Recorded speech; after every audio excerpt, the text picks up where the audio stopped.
Hello. I ordered two items from the one I received on my birthday on 29. I also waited a day or two, so let's open it.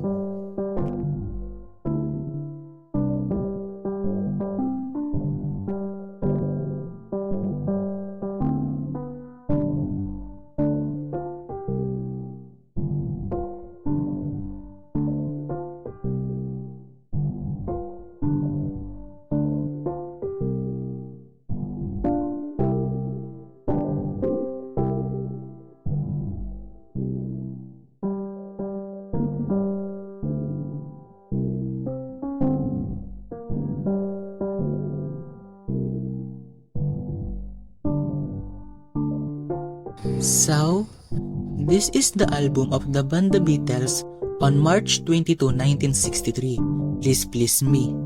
Here are the songs Love Me Do, Twist and Shout, and I Saw Her Standing There, and many others. I don't know if this is the original album that was sold in the 60s, but let's try to find out.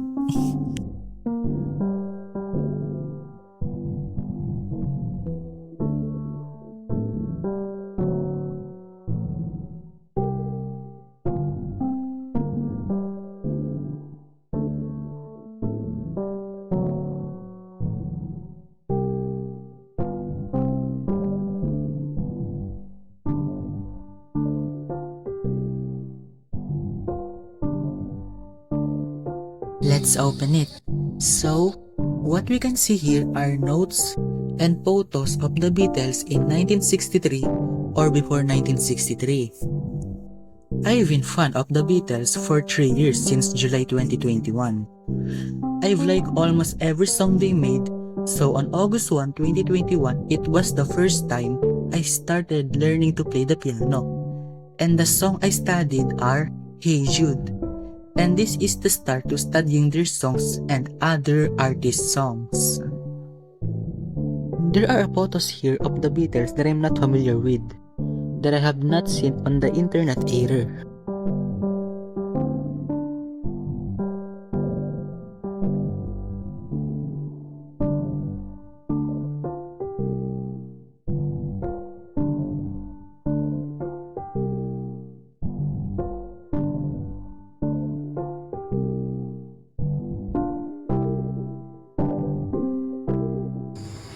This is the record, but I don't know if I can use it because I don't have vinyl.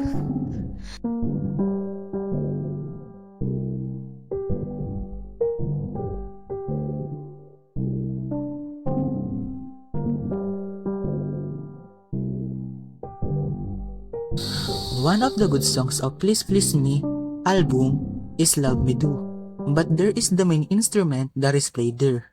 So let's open the second item.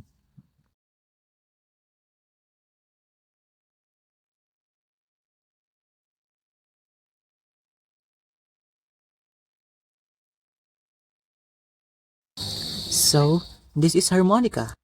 I want to learn other instruments beside the piano, so I thought of buying a harmonica.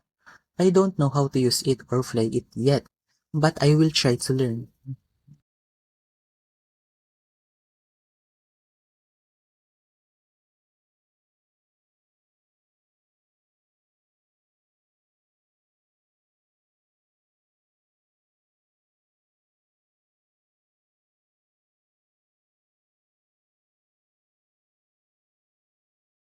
So, that's all. Bye!